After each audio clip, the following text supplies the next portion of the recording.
I don't know if you can hear me. I don't know if I should speak now. I don't know which one, but I'd like to say that it's a privilege to be in this gathering, actually.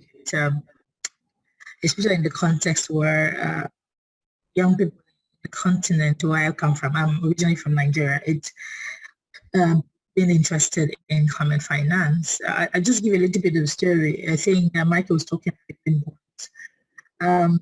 I was privileged to be part of the first Nigerian green bonds that the Minister of Environment, who is now the deputy to the UN, launched, the first one in Africa, the first sovereign bonds in Africa.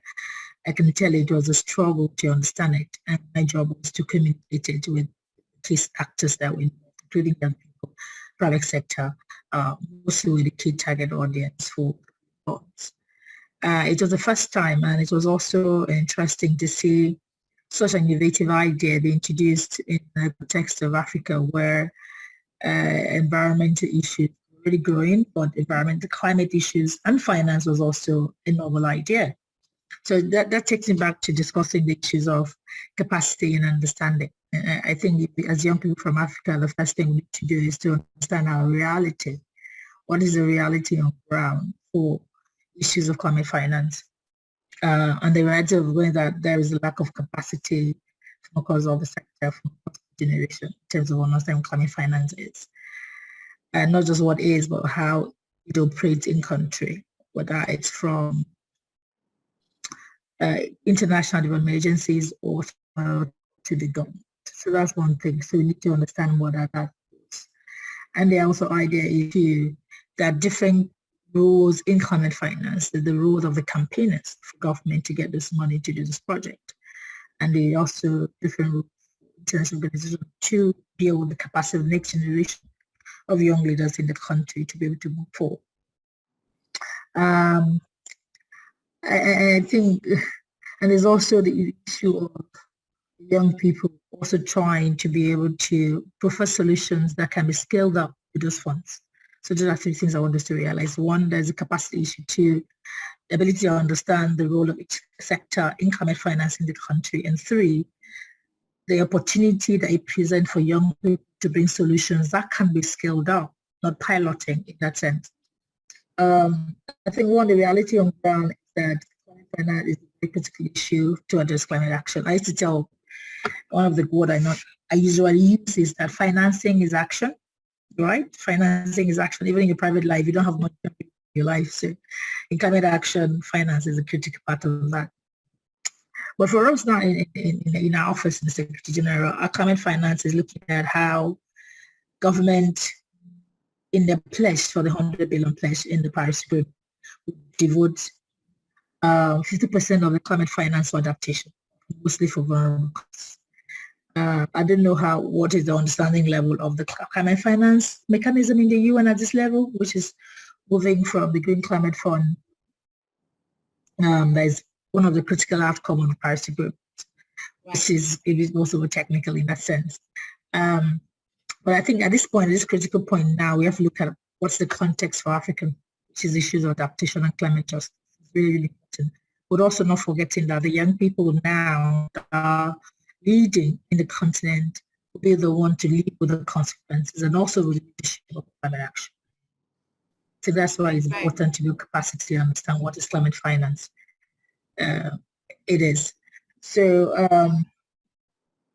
give a typical example.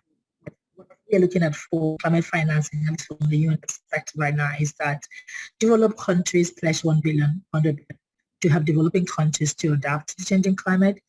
And we're living in a very, very dangerous time. You can see what's happening. I mean, I was just watching the news here.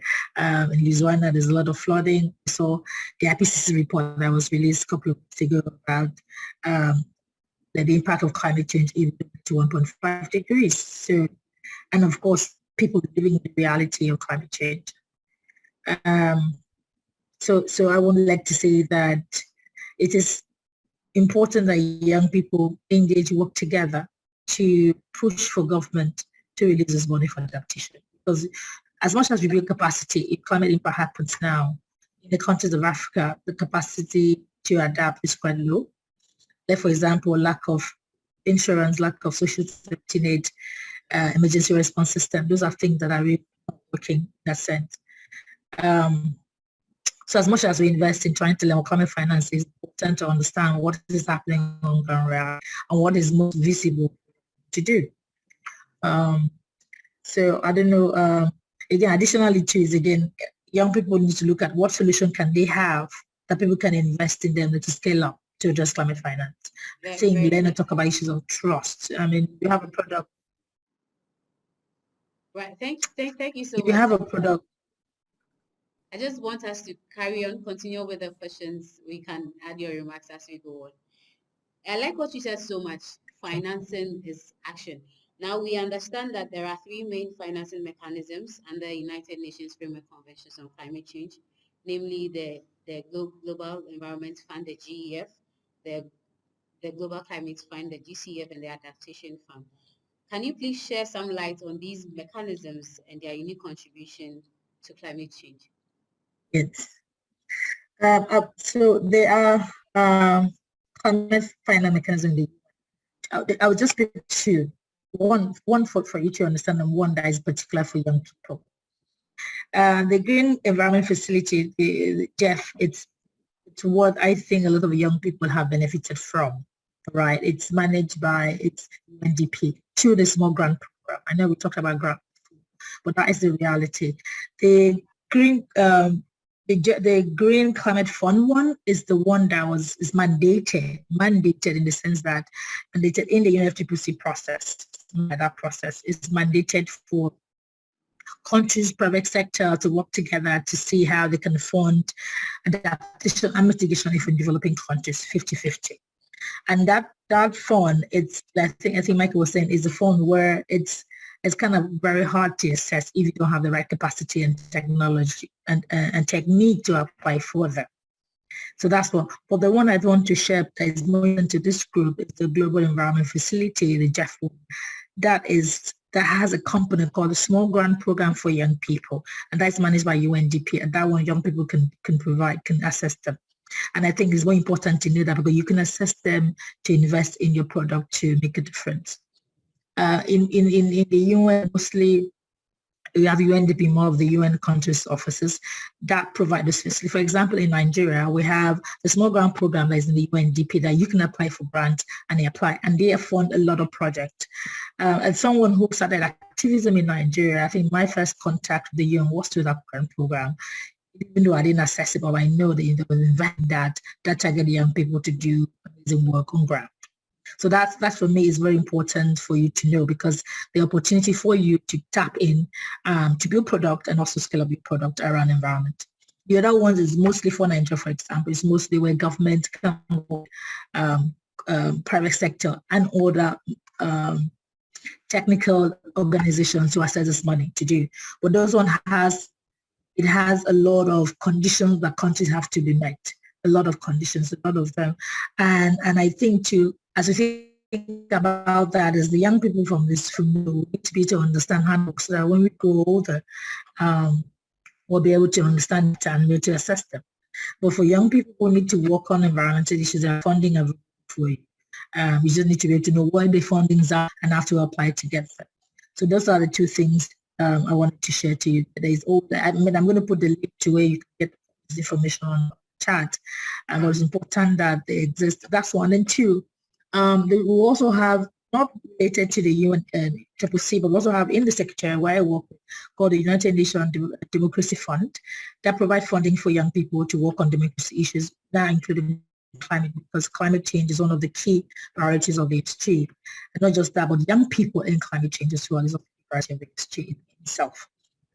So those exist as mechanisms, but and I want to that we need to build capacity for young people to understand what is the context. So like I said, you need to understand what's your reality on ground, what's the capacity level to be able to do.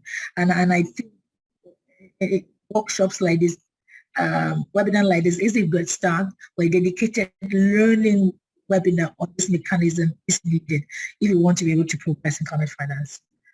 Absolutely, to understand the mechanism, to understand the technicality required, to understand what the funding is, this is the best thing to do. I used to say that the first level of empowering people is to give them the information. And that information, we have to be strategic in giving it. Should not just talk about them, but like, what is it? Where is it? How do I get it? And then forth. And also know that for you to get access to the information, your organization has to be credible. I think what Leander can talk about trust. I mean, you're not a credible NGO, you cannot access those funds. That's one. To get that credible NGO, come together and do that. And to have the credible, there's also modalities to follow. You have to be that in the country. You have to have this track record. You have to put people. You have to have partners. We do have all those things. I think when we sit down together to critically think about this thing, that's it. But there are opportunities for young people to engage.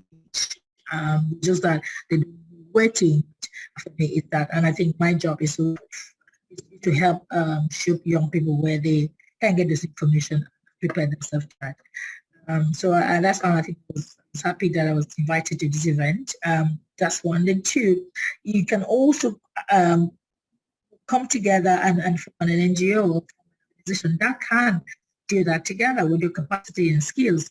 Young people in Africa have the skills to do these things. We just need to come together and understand what it is that is required to be able to get those funds and do them as well. So that's what I'm going to do. I'm going to put some things on the chat there where you can see how you can read about those ones. Just to repeat again, the Green Government Fund was mandated by UNFCCC to provide funding for developing countries to address climate and mitigations in the country. To get those funds, you have to pass the screen and principles. There's no dedicated fund for young people. From that one, I think for the small grant program of the Green Environment Facility, where young people can apply and do that, and that one mostly is demonstrated in UNDP offices around the world. Over to you.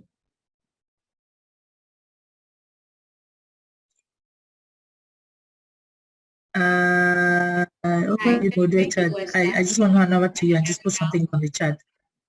Right. I think it's quite interesting that there are some issues that are running through all the presentation from our panelists, the issue of trust and the issue of collaboration, and also reading to understand these mechanisms and how to apply to be able to access these funds. Now, Esther, the recent IPCC report suggests that we have hit a very crucial point, which requires drastic measures in tackling climate change. Limited climate finance seems to be a major setback.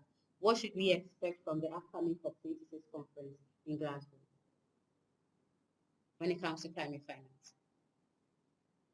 All right, so yeah, so climate, I'm going to come back to that. So climate finance for us is very, very, it's an important part of climate finance, because without climate finance, unfortunately, we'll be able to address climate change where we want to do that. The IPCC report is what it came out, and for the SG himself, it's a code red for humanity. It means we are. Hi, kindly mute yourself. All participants, kindly turn off your sound. We are getting lots of feedback. Please carry on. Just going to put this on the chat. What I meant to say was this: that for us, the IPCC report was a code red for humanity. It's just like a warning for us to I don't know how to say it, for be able to push for urgent action. Otherwise, we're going to be in trouble. We're going to be in trouble. We already knew this was going to happen. The report from what scientists have been saying all these years, that we are in trouble. To survive in the world, we need to get to 1.5 degrees. We're already not on that track.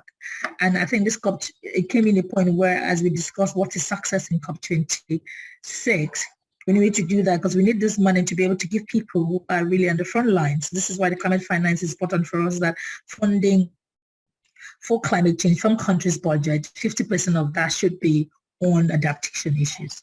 And I'm happy to say that Denmark just announced that 60%, this is a breaking story today in New York, 60% of the climate finance funding in their budget is going to go for adaptation.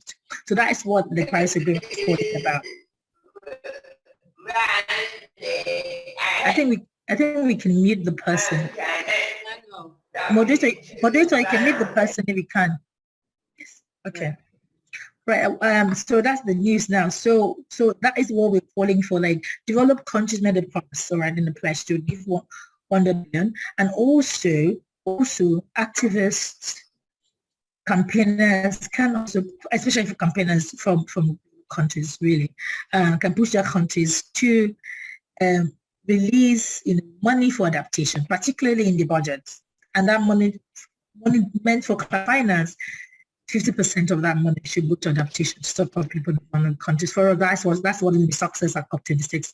Without that, we cannot have any success at COP26 because we really see people in the front lines. So that's one. And two, but young people from developing countries on the front line to tell their stories, push their government to engage with this government from developing countries as well in the UNFCCC process to release the funding that they have agreed to do to help people do that. So that's what I wanted to. So that's on guys, that we need you to be able to push countries, your leaders, to be able to reach the agreement that was agreed, deliver on all the agreements. Without that, we can have a success at COP26. Absolutely. Without that, we can have it. So that is where we are now. It's climate issue in COP26. But again, of course, we also need to build capacity. What is that climate finance? What are the opportunities there for young people from Africa? What are the and what can we contribute to that conversation? Well, ultimately, climate finance is very key because we're really living in a changing climate with impact everywhere. And poor countries, they won't be able to do that with support for adaptation and resilience. So that is where we are right now. Right. Over to you. That's very helpful. That's very helpful. We are going to come back to you, Esther, from questions from our participants, but quickly let's turn to Dolphine. Hi, Dolphine. Can you hear me? Yes, I can hear you. I had a short presentation. I don't know if I will be allowed to share. So let me try set it up. I'll try keep it brief and to the point. Okay, let's share.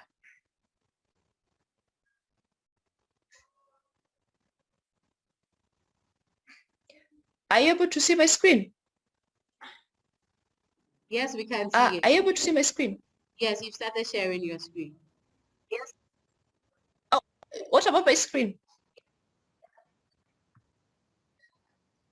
Perfect. So let me just start from the top. It's a 9.9 page presentation. I'll be really quick on what the GYCAF is and how we can engage all of us as young people. Just a minute. Okay.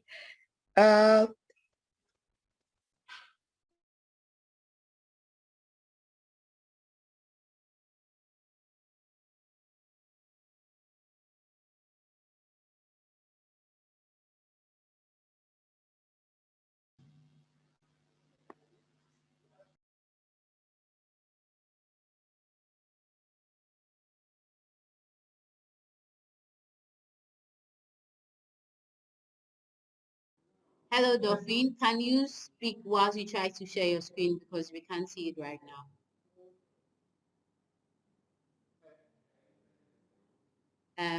Yes, your internet. Okay, hello everyone. Whilst Dolphine is trying to share her screen, I don't know if you have any questions. I can see some interactions in the chat box. So you can keep your questions coming. Hi, Iman. Please hold on. We'll give you the opportunity after her presentation. Kindly hold on for us. Thank you.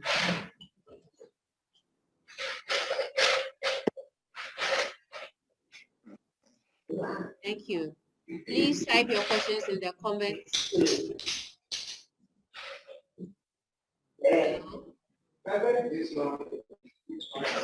Tony, kindly mute yourself.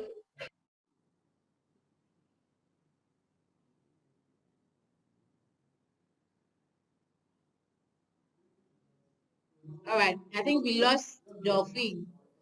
So yeah, so it's time for questions. If you have any question, just raise your hand. We are going to give you the opportunity to ask your question. You can as well type your question in the comments box. Let me read some interactions from the chat box. Good to be here, Smith from Nigeria. Glad to have you, Smith. And Yakubu is also from Kwara State in Nigeria. Good morning, and very happy to be here. This is coming from Connie. So Connie, you can ask your question now.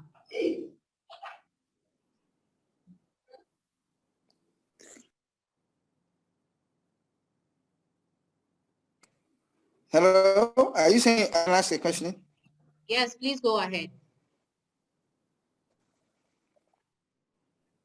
Yeah, so basically my point is there are small NGOs like mine who are endeavoring to, take this awareness to people in the rural area.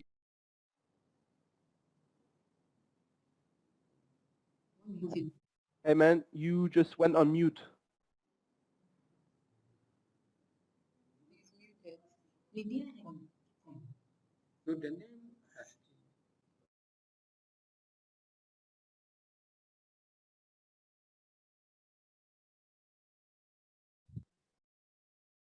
Hey, I believe that you are on mute.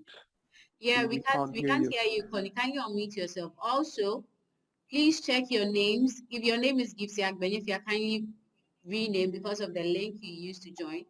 So check your name and make sure you rename to your own name. So Connie, you can unmute yourself and ask your question.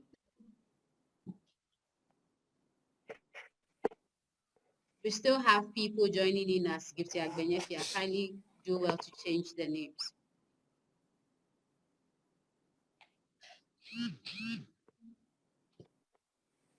Hello?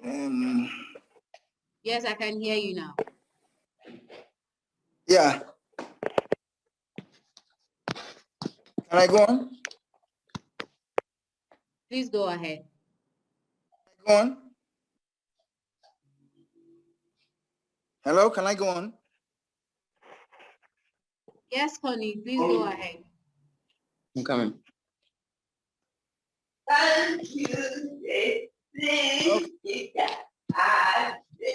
Please, can you mute Connie Emmanuel? Can you mute Connie Emmanuel? All right, Sapo Dankwa, your hands. I can see your hands. No. Unmute yourself and ask your question.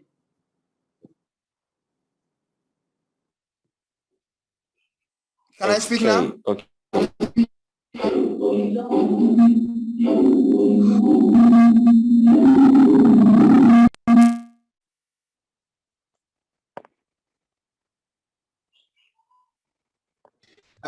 Please, if you have Gifty Agbenefia, you can rename. I don't know, but there is this gentleman who's raising the hand and wants to talk. But your name is Gifty Agbenefia, so we can't address you as such. So if you can, yes, please. I think we can hear you now.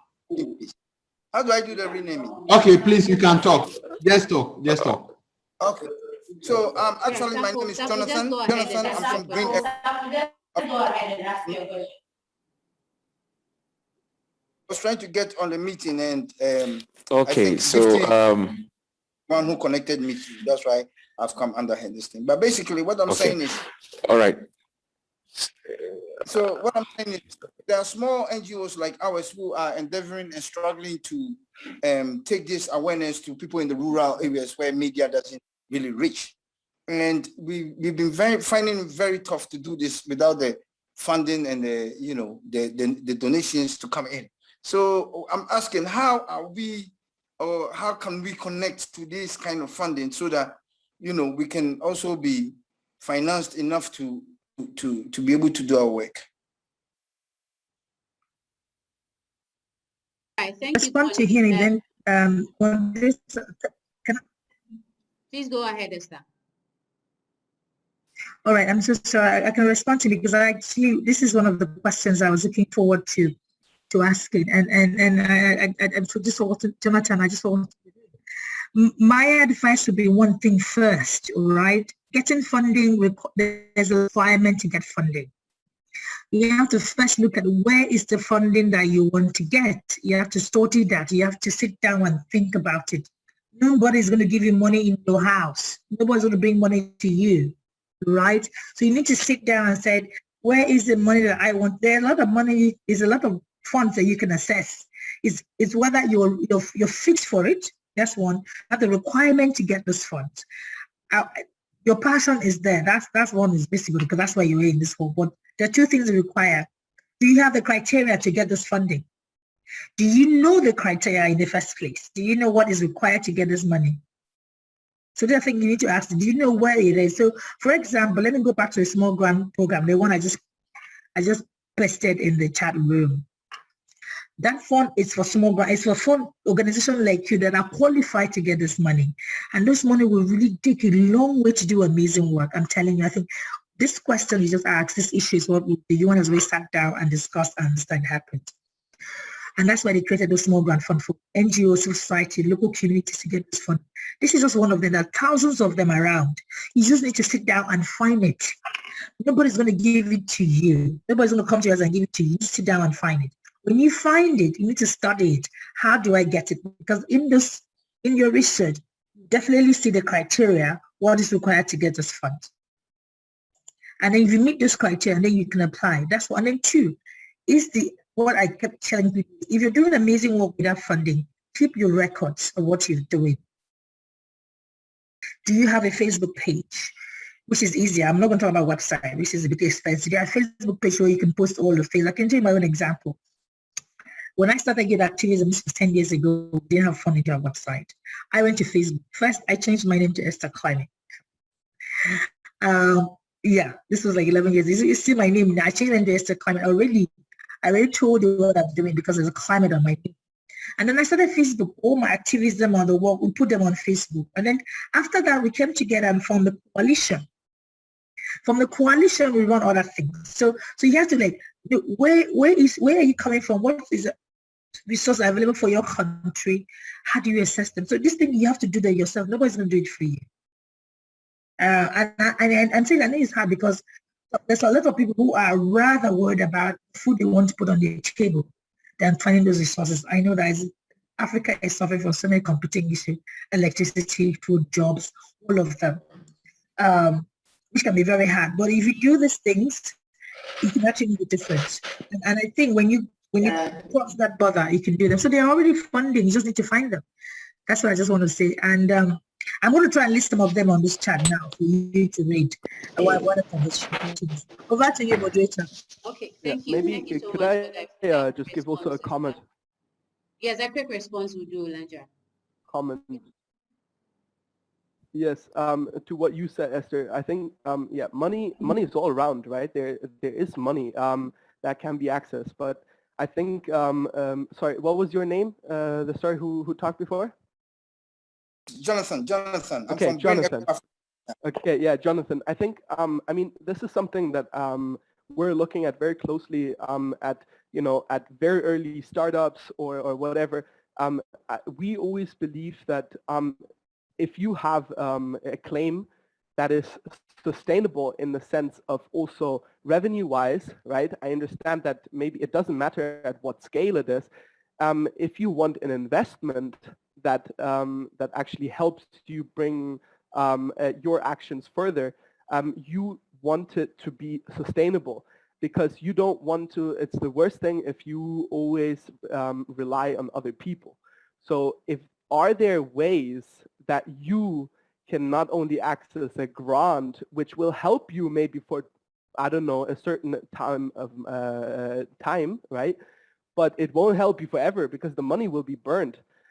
So I always thrive people and motivate them to find out a way with their own initiative. And I don't know what your case is right now exactly, but is there a way how you can make it a business that actually sustains itself, that you can live from it, and the people who work with you who can also live from it? Because as long as you have happy coworkers and people who can live their normal life, right, then you can also succeed with your mission.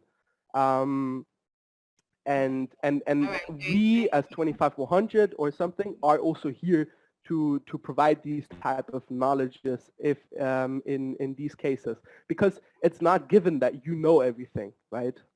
Thank you so much, Michael. I can see your question in the chat. What is the status of negotiations regarding carbon pricing now? Has it been accepted or adopted? Which countries are implementing it? I believe this question is directed to Michael. The state of carbon pricing. Yes, thank you. Yes, I've seen that question. Maybe just before I respond to that, let me also advise Jonathan a little. So from experience, you need a skill. There's this very important skill called proposal writing, grant proposal writing. It's a skill that you need to build your capacity on.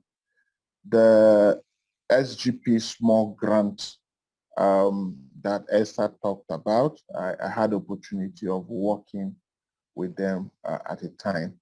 And I can tell you that their grant process, you first of all send the concept, and when it's accepted, then you send in a full proposal, both technical and financial. And this is not just very simple.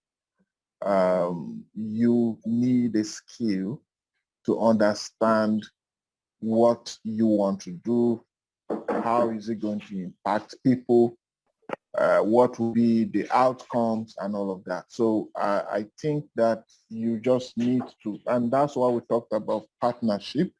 If you work with friends or others who have benefited from such grants before, to also help you out.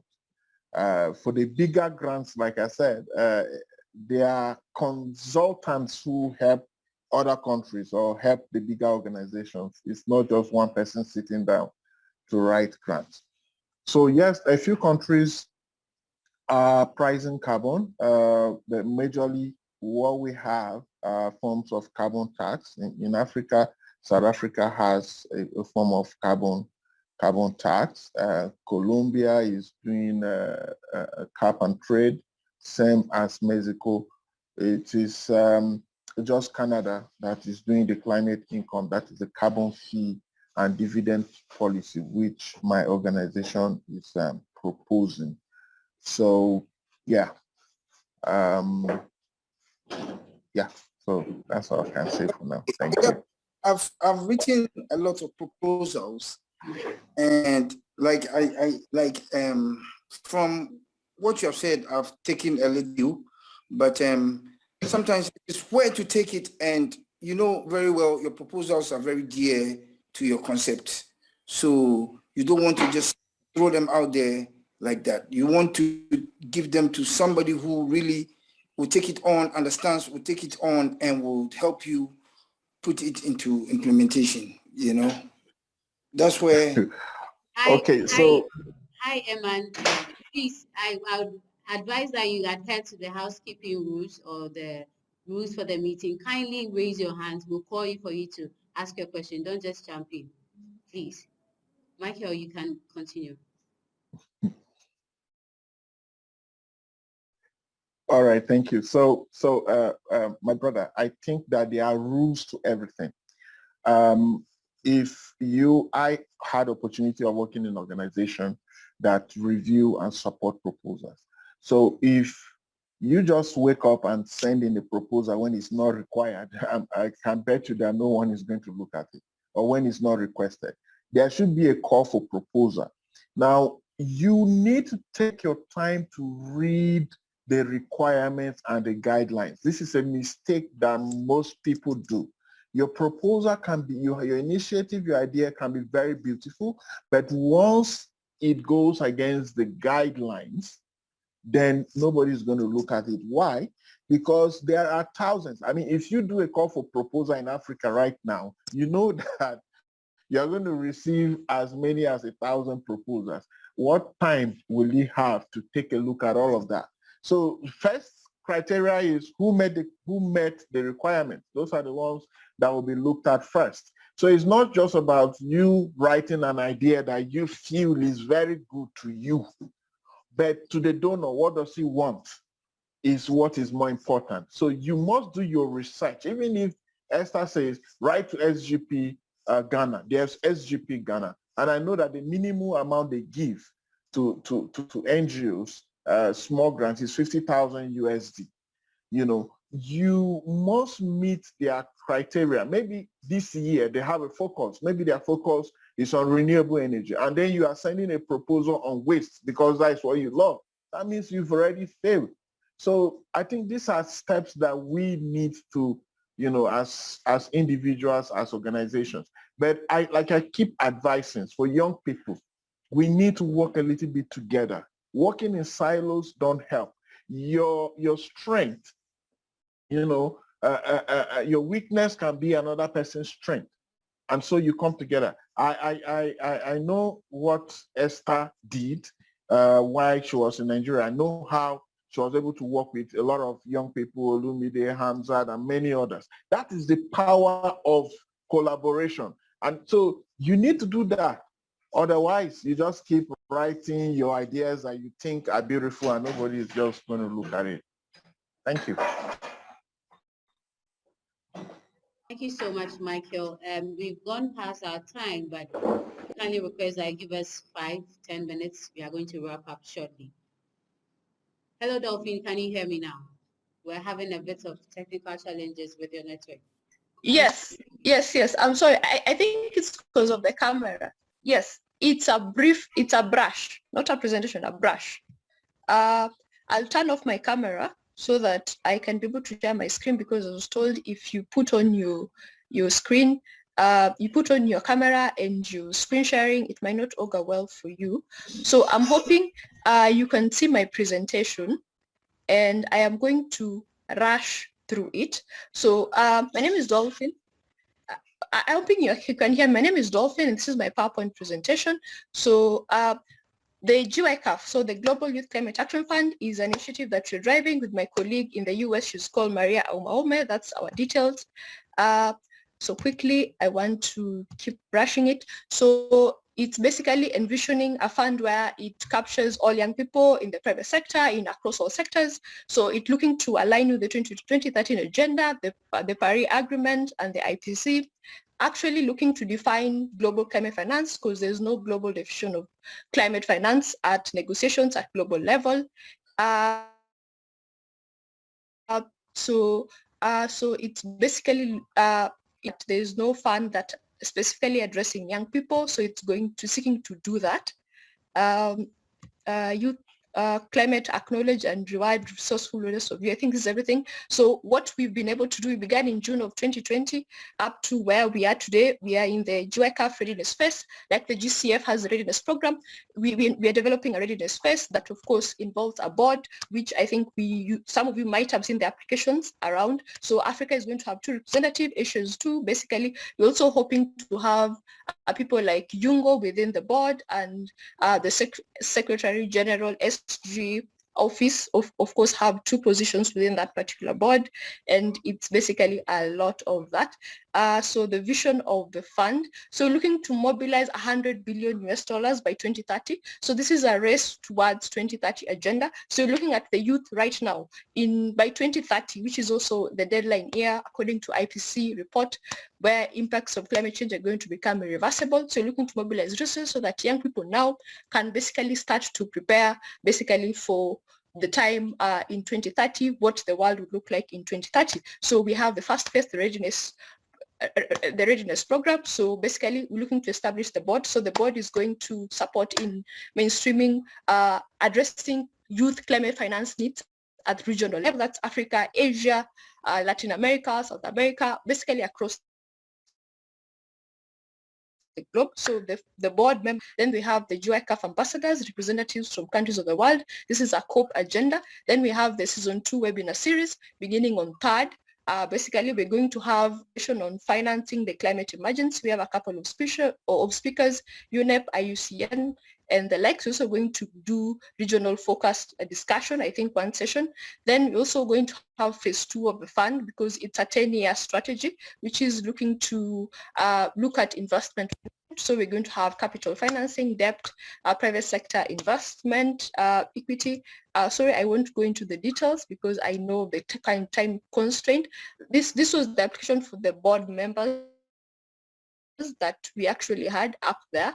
So the slide is not moving. Yes. So the funding criteria are we oceans, capacity building, green stewardship, technology, and all that. So we can find all that details on our website. Then this is our road to COP26 roadmap.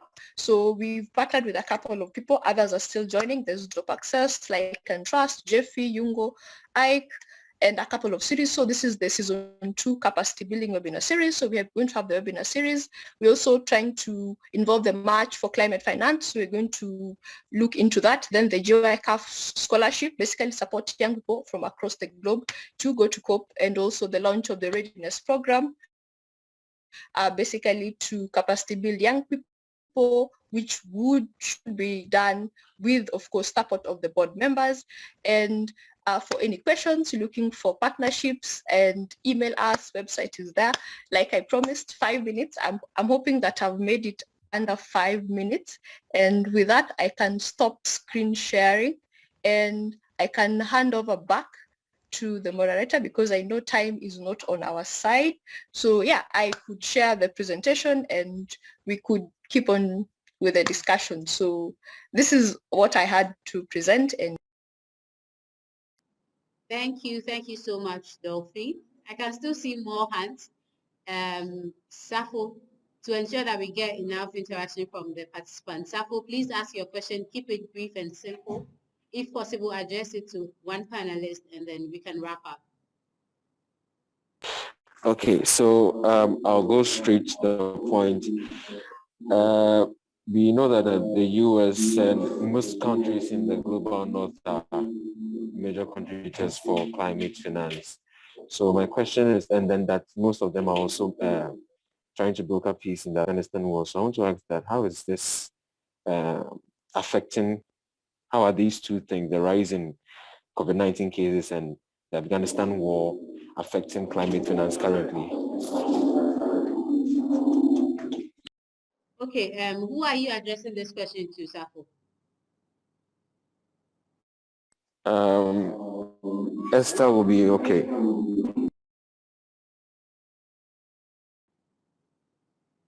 I'm not sure my experts speak. Can I go on? Please go on. Yeah, first, I'm not sure I'm an expert to speak about Afghanistan, so I have no comments for that, nor COVID as well. But what I can say is that for COP26 to be successful, developed countries need to keep the agreement that we need for Paris Agreement. And some are doing that already now. Like I said, if you listen to the news today, Denmark, for instance, has agreed to 60% of this budgeted climate finance to look at issues of adaptation for developing countries. And also to say that again too, that every person in this group today is representing a country, ideally that's part of the UNFCCC. It's good to see young people push for their countries to engage in the way that is successful for COP26. Knowing that COVID indeed is a critical issue. We also know that countries are also recovering from COVID, and the recovery is actually an opportunity to address climate change. So I don't know what level of engagement that young people have in, for example, in your country, what level of engagement you're having with your country in its COVID recovery process, in terms of like making sure that the opportunity that you present, that the recovery is great, sustainable, and has participation of young people, particularly young people at the front lines of climate change. So that's what I would say. That 26, we are keeping up with the momentum of climate finance and asking the countries to deliver on the pledge that they need. The Paris Agreement. I hope that's a little bit expensive on the next ones. Over to you, moderator. Thank you so much, Esther. I can still see some questions in the chat box. It's quite interesting. All right, I think this has already been addressed, the status of carbon pricing negotiations. Right. Please, the panelists have indicated or added some very interesting links in the chat box. We have copied all of them. We are going to send it to you via email so you can look at it and take advantage of those opportunities in there. I'm going to give the opportunity for one last person to ask a question. Then we wrap up. So if you have any question, please raise your hands. I'll call you. Then you can unmute yourself and talk. Any last question, comments from anyone? Okay, there's a question.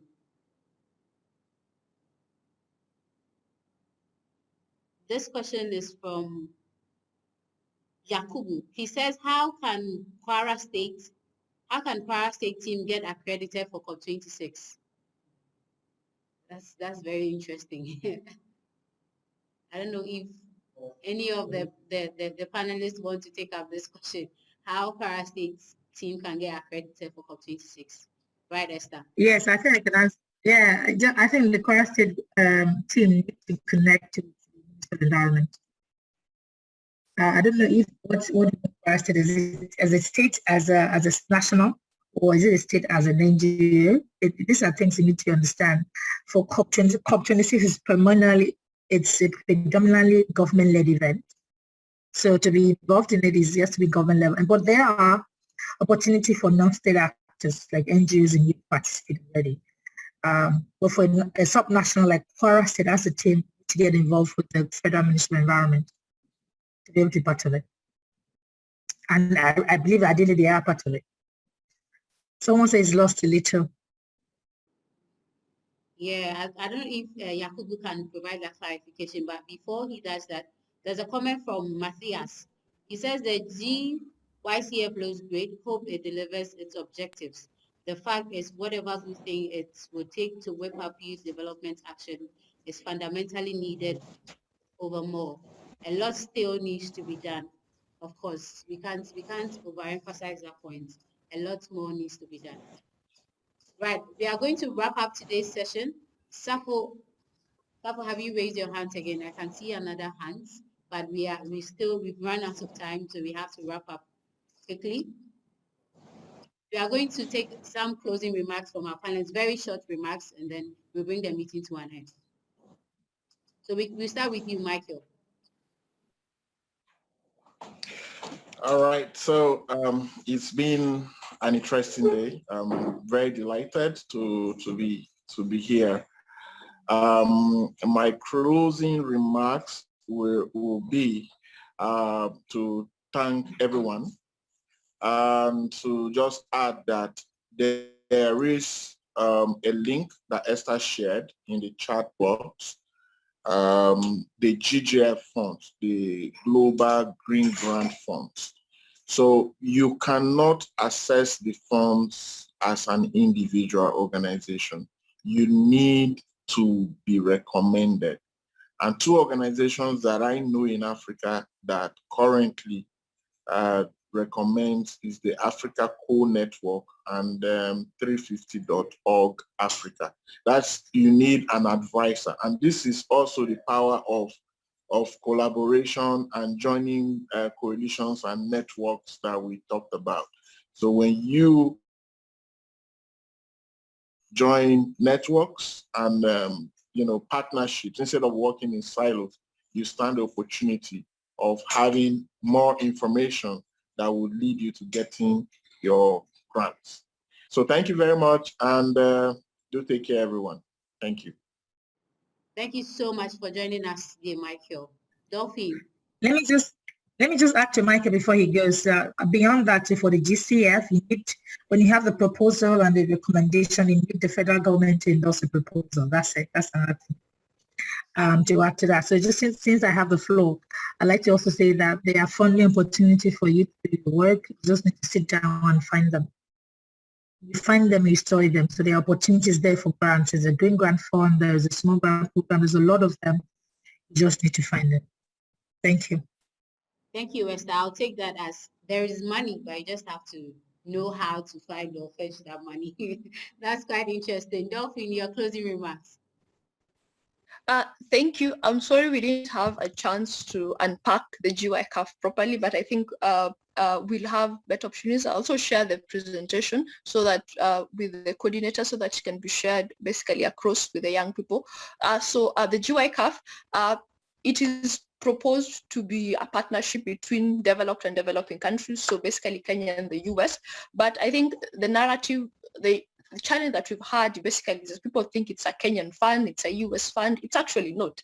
Kenya is just hosting it because it has an enabling an environment to basically host it. In terms of our country has set up the National Climate Change Fund, and we're also setting up the County Climate Change Fund. So we're a bit more advanced when you look at issues of climate finance. So basically the fund is also not looking to antagonize government efforts. It's looking to with governments basically. So the fund is looking to basically finance young people on two options. So whether or not you can go through your government and also apply independently. That's the vision of the fund, because not all youth resonate with the viewpoint of the government, and not all governments are welcoming to young people. And the fund is looking to streamline youth across the board, regardless of where your country is, because we realize some countries are more advanced than others. Like I think Kenya, for example, we've gone a bit further than the other countries, and it's not fair to actually say that it has to go through government because it's going to law. So the fund is looking to streamline in that even if your government is not a pro-climate change agenda, pro-Paris Agreement agenda, pro-youth agenda, you can still access resources for climate action, basically, as young people. So the fund is looking to be opened, and it gives you the room to either you can be friends with your government, enemies with your government, because it recognizes that not all governments are as welcoming like those in Kenya to young people. So it's going to be a fund for young people, entrepreneurs, activists, basically every young person across the board. So we hope that we could basically talk more about the GYCAF. We basically have the first session on financing the climate emergency on 3rd, which is this Friday. So look out for that. We have panelists from a very rich organizations on that, and we're hoping to run it all through September to October. So we can talk more. Website, I'll share with you my details and all that. And thank you for this great opportunity. Thank you so much, Dolphine. So please you can put your email address as well as your social media handles in the chat box so the participants can follow. We are going to take Leander, your closing remarks. Okay, well, thank you very much for the past 1.5 hours. Interesting. I always love bringing people together and from different backgrounds, cultures, etc. It's very, very interesting, and you learn every time. I think one of the things, I'm sure there are a lot of people in this group who want to take action, but sometimes struggle with the first step. And I would like to actually not give you some sort of, I very welcome you and invite you to join a 4 workshop series that we will be having in September, where it is not only about learning and listening to someone who tells you their knowledge. It's really about putting your hands on and create a solution together with us. It is something where people can learn, participate, and co-design and have power over what will happen in these workshops. And at the end of these 4 workshops, will happen every week once. We will have some sort of a product as a prototype ready. Of course, not super crazy developed, because we will only put in 4 or 5 hours. But we will then see if this idea that we created a fun way together is actually feasible, and if we want to do it. And we will look for people, if it is feasible, to actually put that idea that we create together into action. And we will invest into it if it is feasible. And I'm sharing the link in the chat. And you need to sign up. If you don't, then you cannot join. But it's an exclusive thing, by the way, because normally we only gave it to a selected type of people who actually helped us with funding. But I really like this group, so please sign up if you want, and join us every week in September if you would like. Yeah? Right. Thank you so much. So thank you very much, Leander, and many greetings from our Greece. panelists for making time to join the meeting today. I wish we had enough time to unpack all the interesting ideas and submission from our panelists, but this is where we have to end today's session. Today we've had a very interesting conversation around climate financing and how young people can have access to climate finance to implement their climate innovative ideas to combat climate change. And thank you all once again for joining. A big thank you to the organizing committee of SYND, the young energetic young people, for putting this show together with the support of the British High Commission in Ghana, the British Council in Ghana, the French Embassy in Ghana, and all supporting organizations, the Africa Climate Reality Project, and other organizations across the world. My name is Sajakum. I am the Youth for Climate Delegate from Ghana, and I've been doing this with my colleague, Maxwell Benganim. We've enjoyed this, we've learned so much, and we believe and we hope you also did as well. We will see you in September for our discussion on climate negotiations. You wouldn't want to miss that discussion. So when the details about the event is ready, we are going to promote it on our social media handles like we did for this one and all available WhatsApp platforms, so you can join in and learn about climate negotiations. Thank you all so much for joining once again. It's bye-bye from SYND's end. Bye. Bye. Bye-bye, everyone. Bye, everyone. Bye. Bye. Bye. Bye. Bye.